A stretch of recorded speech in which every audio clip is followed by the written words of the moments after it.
नमस्कार मित्रों, मैं शुभम जैन एक बार फिर से आपके साथ और आपका स्वागत है हमारे इस चैनल पर। यहाँ पर हम प्राथमिक शिक्षक पात्रता परीक्षा जो होती है उसके लिए मैथ्स पेडागोजी के एमसीक्यूज क्वेश्चंस कवर कर रहे हैं, जो कि MP TET, UP TET, C TET और बाकी राज्य के जो टेट्स हैं उनके लिए समान रूप से उपयोगी है।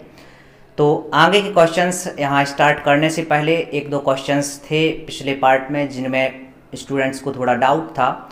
उन डाउट्स को हम दूर करने के लिए प्रमाण स्वरूप आंसर लाए हैं, तो आप लोगों की जो शंकाएं हैं उनका समाधान करेंगे।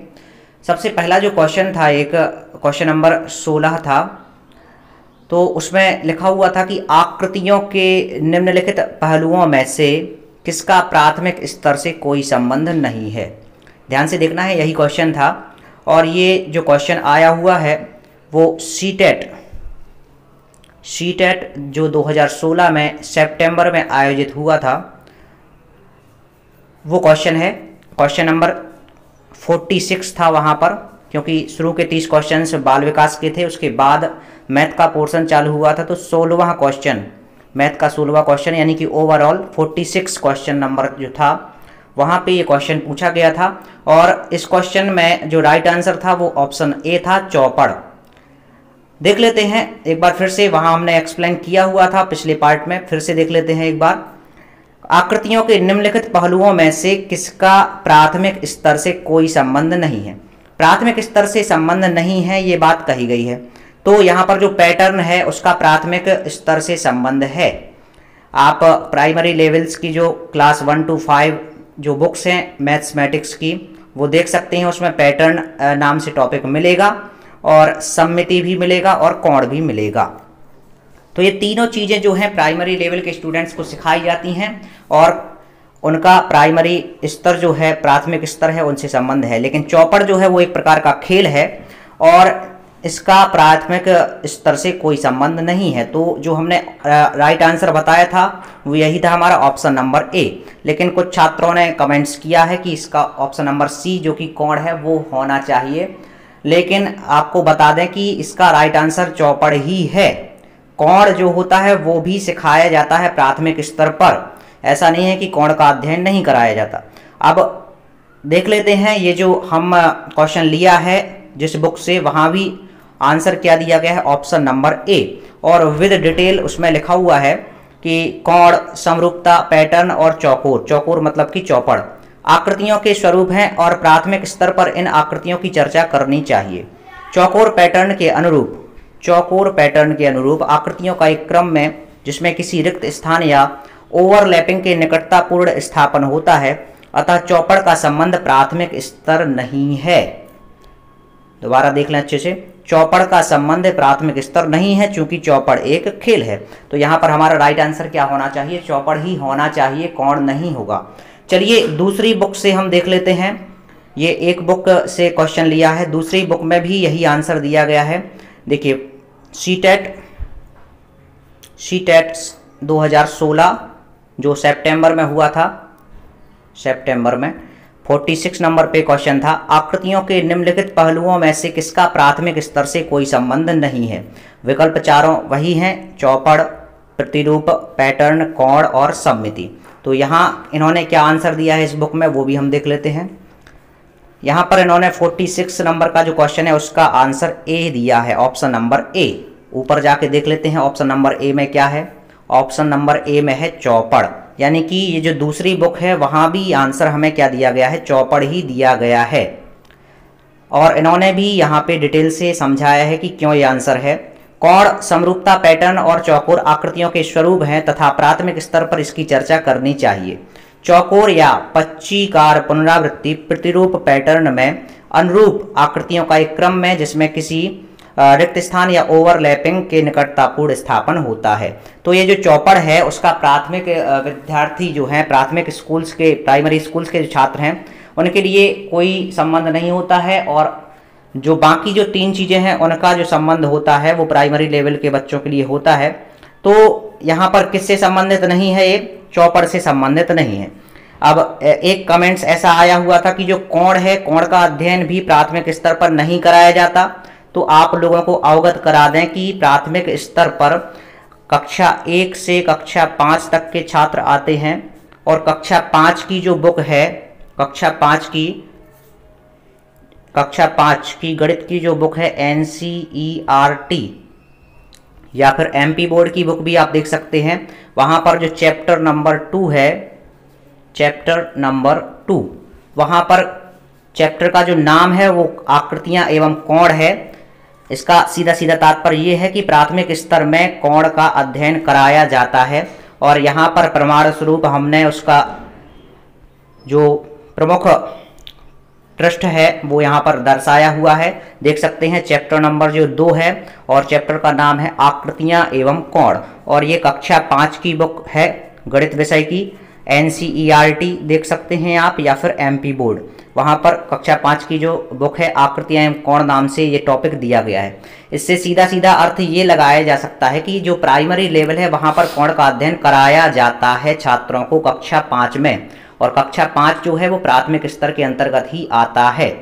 तो यहाँ से हम आपको एक और चीज़ से अवगत करा दें कि अगर आप लोग प्राथमिक शिक्षक पात्रता परीक्षा की तैयारी कर रहे हैं तो आपको कक्षा 1 से 5 तक की जो बुक्स हैं वो अच्छे से देख लेना चाहिए। उसमें क्या क्या टॉपिक दिए गए, क्या क्या पाठ दिए गए, क्या क्या चीज़ पढ़ाई जाती हैं प्राइमरी लेवल पे, वो भी आप देख लें, क्योंकि इनसे बहुत से क्वेश्चंस बन जाते हैं। जैसे कि ये क्वेश्चन बना है कि इसमें कौन से संबंधित नहीं है प्राइमरी लेवल, तो कौन से संबंधित है, क्योंकि कक्षा 5 में चैप्टर नंबर 2 में कोण नाम से टॉपिक दिया गया है।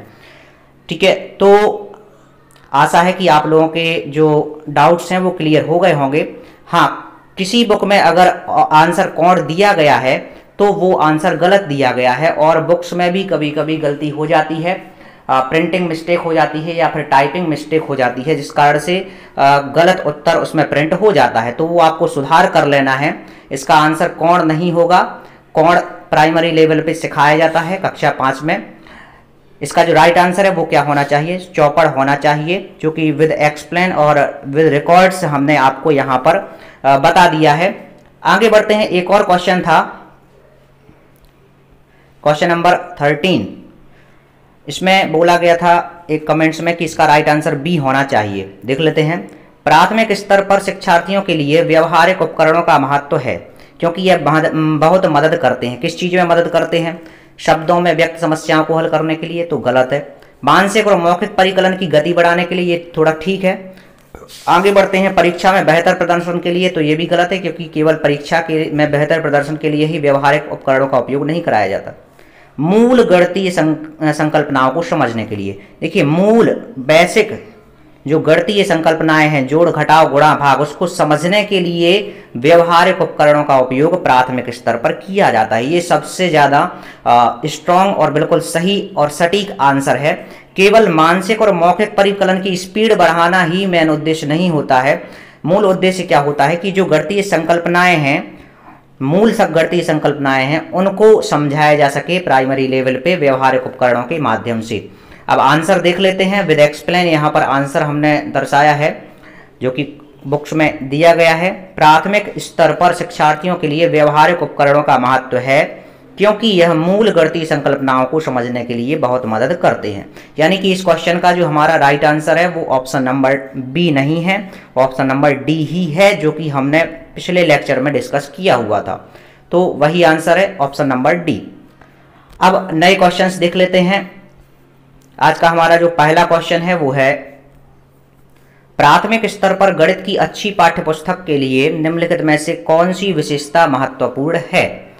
देखिए, कौन सी विशेषता होनी चाहिए प्राथमिक स्तर पर गणित की अच्छी पाठ्यपुस्तक कहलाने के लिए? वह मोटी और बड़ी होनी चाहिए, तो गलत है, क्योंकि अगर मोटी और बड़ी होगी तो छात्र बोर होंगे, वो पढ़ाई में रुचि नहीं लेंगे।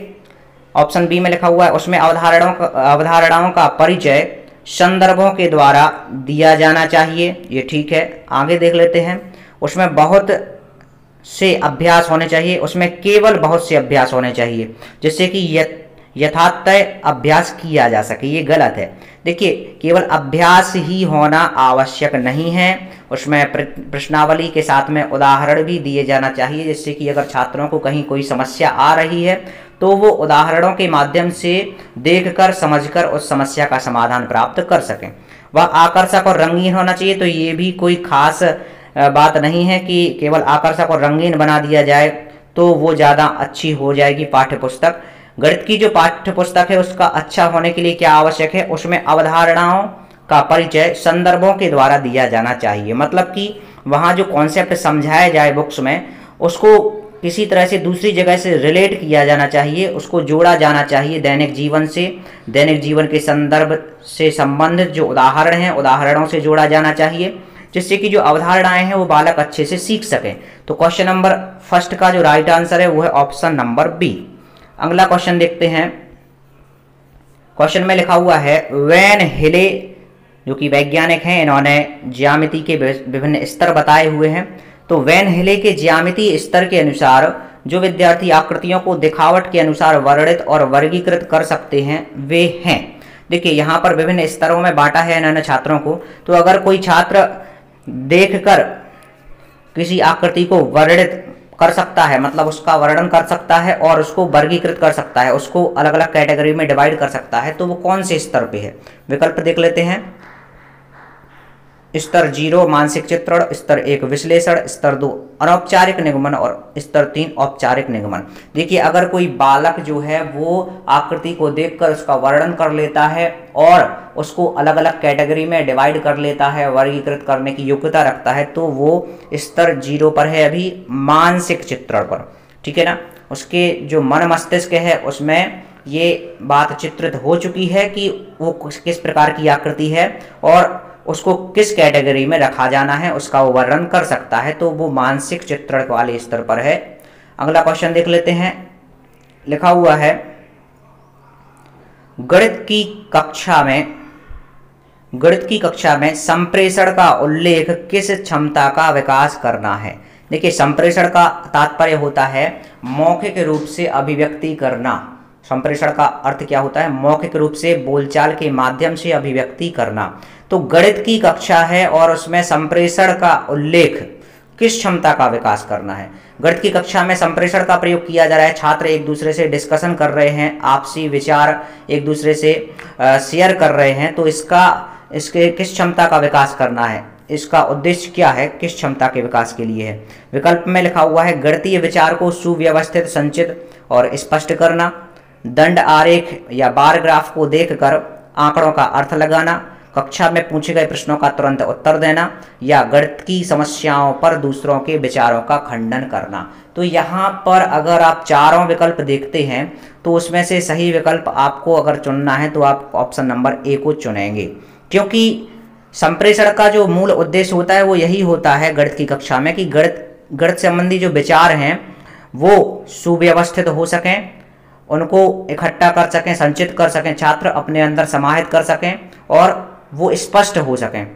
जो चीज़ अस्पष्ट है या फिर डाउट्स हैं तो उनको वो क्लियर करके वो अपने डाउट्स को दूर कर सकें, ठीक है ना। ये जो चीज़ है वो गणित की कक्षा में संप्रेषण का उल्लेख किया जाता है। अब अगर बाकी विकल्प देख लेते हैं तो लिखा हुआ है दंड आरेख को देखकर आंकड़ों का अर्थ लगाना, तो ये गलत हो जाएगा, क्योंकि केवल बार ग्राफ को देखकर आंकड़ों का अर्थ लगाना संप्रेषण का महत्व नहीं है। कक्षा में पूछे गए प्रश्नों का तुरंत उत्तर देना, तो ये भी गलत हो जाएगा। गणित की समस्याओं पर दूसरों के विचारों का खंडन करना, ये भी गलत। गणित का जो मूल उद्देश्य होता है वो ये कभी नहीं होता है कि वो दूसरे के विचारों का खंडन करे, ठीक है। तो यहाँ पर राइट आंसर क्या होगा? Option number A. अगला क्वेश्चन देखते हैं।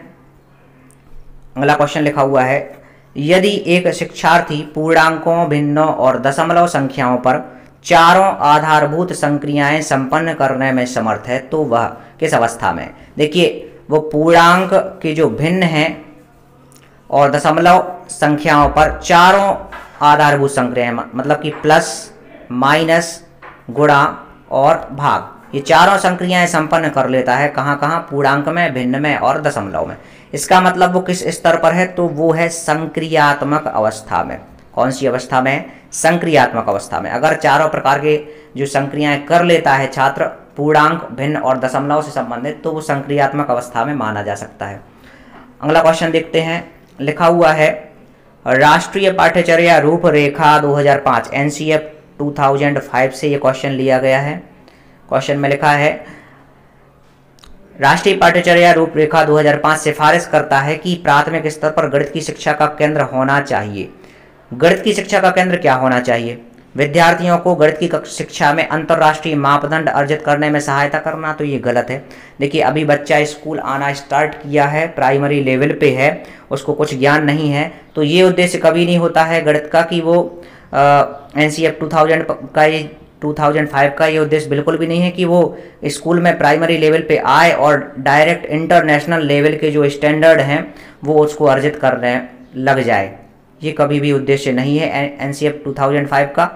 उच्चतर गणित के लिए तैयारी तो ये भी नहीं है। हायर मैथमेटिक्स की जो तैयारी है वो हायर क्लासेज में कराई जाती है, अभी वो प्राइमरी लेवल पर है, तो ये भी गलत हो जाएगा। गणित के अमूर्त विचार जानना। अमूर्त विचार प्राइमरी लेवल पर नहीं जान सकता है। अमूर्त विचार वो कहलाते हैं जो प्रत्यक्ष रूप से सामने ना हो, चिंतन और मन मस्तिष्क में कल्पना करके जो विचार इकट्ठे किए जाते हैं वो अमूर्त विचार कहलाते हैं। लेकिन जो बालक अभी प्राइमरी लेवल पर है उसको मूर्त रूप से सिखाया जाता है और मूर्त विचार जाने जाते हैं, तो ये भी विकल्प गलत हो जाएगा। ऑप्शन नंबर डी लिखा हुआ है कक्ष में की गई पढ़ाई को विद्यार्थियों की दैनिक जिंदगी से जोड़ने में सहायता करना। NCF 2005 का ये प्रमुख उद्देश्य है, मेन एम है कि जो पढ़ाया गया है स्कूल में उसको छात्र अपने दैनिक जीवन से जोड़ने में सहायता प्राप्त कर पाए और वो दैनिक जीवन में उसका उपयोग कर पाए। व्यवहारिक रूप में दिन प्रतिदिन की जो घटनाएं हो रही हैं घटित उसके घर में या आस पड़ोस में, उसमें वो गणित का ज़्यादा से ज़्यादा उपयोग कर पाए। और NCF 2005 का एक मूल उद्देश्य है शिक्षा बिना बोझ के, एजुकेशन विदाउट बर्डन। तो ये आपको ध्यान रखना है, ये मेन एम था NCF 2005 का। शिक्षा जो है बिना बोझ के प्रदान की जाए, खेल खेल के माध्यम से शिक्षण कराया जाए और इस प्रकार से प्राइमरी लेवल पे शिक्षा प्रदान की जाए कि विद्यार्थी दैनिक जिंदगी में जो घटनाएं घटित हो रही हैं उसमें गणित का उपयोग कर सके। तो ऑप्शन नंबर डी हमारा इस क्वेश्चन का राइट आंसर होगा। अगला क्वेश्चन लिखा हुआ है निम्नलिखित में कौन सा संख्या की समझ का महत्वपूर्ण पहलू नहीं है? देखिए, संरक्षण जो है समझ के अंतर्गत आता है। पंक्तिबद्धता एक सीक्वेंस होता है गणित में, ये भी समझ के अंतर्गत आता है, समझ के करना पड़ता है सीक्वेंस। गणना कैलकुलेशन जो की जाती है गणित में वो भी समझ के की जाती है। लेकिन जो अंक लिखना है इसके लिए समझ की आवश्यकता नहीं होती है। अंक कोई अगर बोलता है तो वो हम बिल्कुल तुरंत लिख सकते हैं बिना सोचे समझे। जैसे किसी टीचर ने बोला कि आपको अंक 12 लिखना है, तो आपको इसमें ज़्यादा कुछ समझने की आवश्यकता नहीं है, ये लिख दिया है 12। तो समझ की दृष्टि से देखा जाए तो कौन सा पहलू महत्वपूर्ण नहीं है? अंक लिखना। ऑप्शन नंबर डी हमारा इस क्वेश्चन का राइट आंसर होगा। अगला क्वेश्चन देखते हैं। लिखा हुआ है अध्यापक ने कक्षा 4 के छात्रों को 36 टाइल दी और उन्हें सभी संभव आयतों में व्यवस्थित करने के लिए कहा। इस क्रियाकलाप द्वारा निम्नलिखित में से कौन सी संकल्पना को संबोधित नहीं किया जा सकता है? किस चीज को नहीं दर्शाया जा सकता है वो बोल रहा है। 36 टाइल्स हैं, मान लीजिए कि एक टाइल ये है, ठीक है, ये एक टाइल है, ऐसी 36 टाइल हैं, तो किस चीज को नहीं दर्शाया जा सकता है इसके माध्यम से? गुणनखंड को, गुणनफल को, क्षेत्रफल को, आयतन को। देखिए यहाँ पर ये जो टाइल है वो आयत के रूप में है और आयत जो है 2D आकृति में आता है। किस प्रकार की आकृति में आता है? 2D आकृति है। और जो 2D आकृतियां होती हैं उनका क्षेत्रफल होता है, ना कि आयतन। तो आयतन को नहीं दर्शाया जा सकता है, ठीक है। अब विकल्प ए और बी पे हम डिस्कस कर लें। गुणनखंड, गुणनफल। अगर ये आयत एक वर्ग के रूप में है तो आपको उतनी ही लंबाई और उतनी ही चौड़ाई की टाइल लेनी पड़ेगी, यानी कि गुणनखंड करके वर्गमूल निकालना पड़ेगा, तो यहाँ गुणनखंड का भी उपयोग होगा। और चूंकि ये आयत है इसमें दो चीजें हैं, लेंथ और ब्रेथ, लंबाई और चौड़ाई, तो लंबाई और चौड़ाई का गुणनफल इसका क्षेत्रफल कहलाएगा, ठीक है। तो ऑप्शन नंबर ए, बी, सी तीनों इससे संबोधित किए जा सकते हैं, लेकिन आयतन जो है उसको संबोधित नहीं किया जा सकता है क्योंकि आयतन होता है 3D आकृतियों का। तो 22 क्वेश्चन का जो राइट आंसर है वो ऑप्शन नंबर डी। अगला क्वेश्चन देखते हैं। लिखा हुआ है हस्तपरख प्रतिमान, स्थिर चित्र, लिखित प्रतीक, मौखिक और लिखित भाषा, वास्तविक संसार की स्थितियां और संदर्भ को दर्शाने के 5 तरीके। यहाँ 5 चीजें हैं। पहली चीज क्या है? हस्तपरख प्रतिमान। दूसरी चीज़ है स्थिर चित्र, तीसरी चीज़ है लिखित प्रतीक, चौथी चीज़ है मौखिक और लिखित भाषा, और पांचवी चीज़ है वास्तविक संसार की स्थितियां या संदर्भ। ये 5 जो तरीके हैं वो किस चीज़ को दर्शाने के हैं? गणितीय शब्द भंडार को दर्शाने के। तो ये गलत है। शब्द भंडार के अंतर्गत उच्चारण और पठन से संबंधित चीज़ें आती हैं, और यहाँ पर जो 5 चीज़ें हैं उसमें वास्तविक संसार की स्थितियाँ भी हैं और लिखित प्रतीक भी हैं, स्थिर चित्र भी हैं। तो केवल शब्द भंडार से काम नहीं चलेगा। गणित की पाठ्यचर्या, तो गणित की पाठ्यचर्या के अंतर्गत भी ये चीज़ें नहीं आती हैं। ज्यामितीय प्रमाण के अंतर्गत भी ये चीज़ें नहीं आती हैं। ये 5 चीज़ें जो है वो गणितीय चिंतन और विचार को दर्शाती हैं। गणित का जो चिंतन और विचार है उसको 5 सोपानों में बांटा गया है, और वो 5 सोपान क्वेश्चन में दिए गए हैं। तो क्वेश्चन नंबर 21 का जो हमारा राइट आंसर है वो ऑप्शन नंबर ए।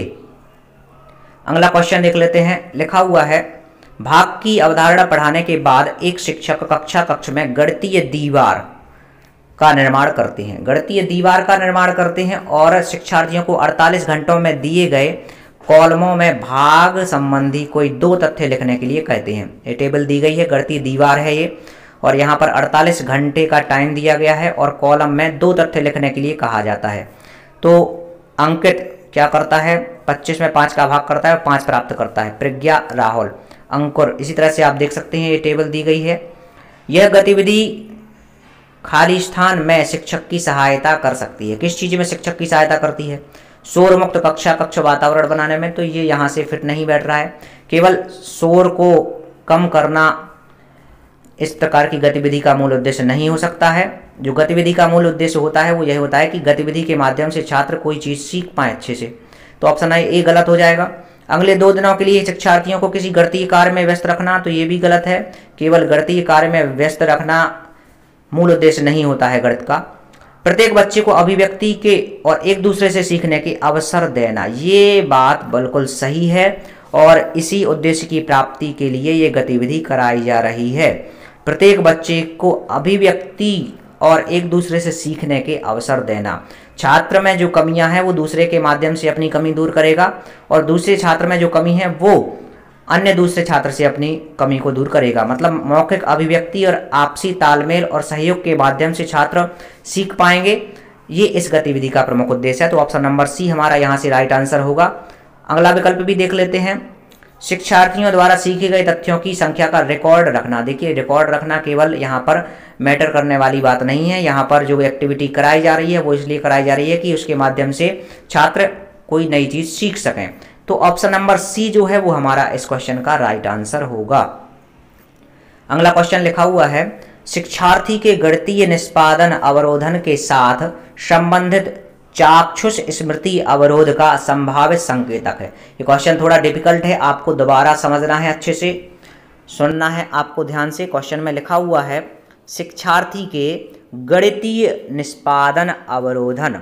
गणितीय निष्पादन अवरोधन का पहले हम मतलब समझ लेते हैं क्या है। गणित संबंधी जो मौखिक अभिव्यक्ति की जाना है छात्र के द्वारा, उसमें वो रुकावट महसूस कर रहा है, उसको बाधा आ रही है, गणित के निष्पादन में उसको बाधा आ रही है, उसको बोला जाता है गणितीय निष्पादन अवरोधन। और उसके साथ संबंधित चाक्षुष स्मृति अवरोध। चाक्षुष स्मृति अवरोध का मतलब है कि उसके माइंड में, स्मृति में जो चीज़ है वो ज़्यादा देर तक नहीं रुक पा रही है और वो नहीं सीख पा रहा है, बार बार भूल रहा है। इस चीज़ को क्या बोला जाता है? चाक्षुष स्मृति अवरोध।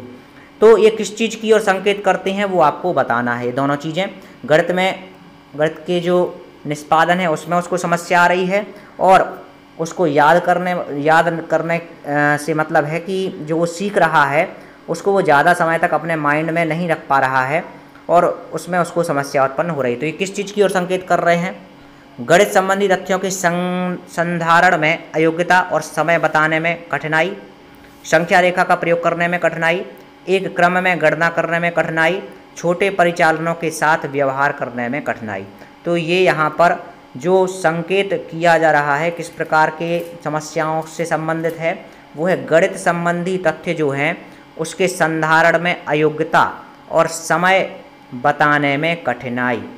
इस चीज़ से संबंधित ये संकेत किया गया है कि वो अपने अंदर संधारित नहीं कर पा रहा है। संधारण करने का अर्थ होता है ग्रहण करना, धारण करना, अपने अंदर समाहित करना। गणित संबंधी जो तथ्य हैं वो अपने अंदर समाहित नहीं कर पा रहा है, उसमें वो योग्यता प्राप्त नहीं कर पा रहा है, और यही इसके अंदर की कठिनाई है।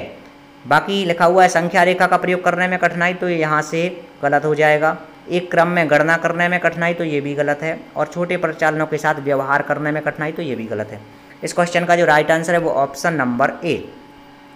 आज का जो हमारा लास्ट क्वेश्चन है इस सेशन का, उसमें लिखा हुआ है एक शिक्षक कक्षा 3 में निम्नलिखित कार्डों का वितरण करता है और बच्चों को समान आकृतियों का मिलान करने के लिए कहता है। शिक्षक क्या कर रहा है, कार्ड दे रहा है बच्चों को और एक जैसी आकृतियां जो है उनको मिलान करने के लिए कह रहा है। आकृतियां ये बनी हुई हैं। अब आगे लिखा हुआ इस खेल का उद्देश्य है, तो क्या उद्देश्य है, कक्ष के वातावरण को व्यस्त और आनंददायक बनाना, विभिन्न अभिविन्यासों में समान आकृतियों की पहचान करने में बच्चों की मदद करना, आँख हाथ के समन्वय को बढ़ाना, समानता और सर्वांग समता की अवधारणा विकसित करना।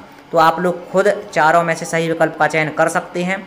इस प्रकार की जो आकृतियों को मिलाने का जो उद्देश्य है वो क्या होगा, कक्ष के वातावरण को व्यस्त और आनंददायक बनाना होगा क्या, नहीं होगा। आँख हाथ के समन्वय को बढ़ाना होगा क्या, नहीं। और समानता और सर्वांग समता की अवधारणा विकसित करना, तो ये भी नहीं। जो मूल उद्देश्य है वो ये है कि छात्र जो हैं विभिन्न प्रकार की अभिविन्यास में जो आकृति दी गई हैं उनकी क्या कर सके, पहचान। उनसे क्या कहा गया है कि एक जैसी आकृतियों को मिलाना है। तो जब वो आकृतियाँ देखेंगे तो आकृतियों की क्या करेंगे, पहचान करेंगे, और इसके माध्यम से वो उनका वर्गीकरण सीखेंगे कि कौन सी आकृति किस रूप में होती है। तो विभिन्न अभिविन्यासों में समान आकृतियों की पहचान करने में बच्चों की मदद करना इस प्रकार के एक्टिविटी का प्रमुख उद्देश्य है, और हमारा इस क्वेश्चन का यही राइट आंसर है। इस तरह से हमारा ये सेशन यहीं पर संपन्न होता है। आगे के क्वेश्चन हम डिस्कस करेंगे नेक्स्ट पार्ट में।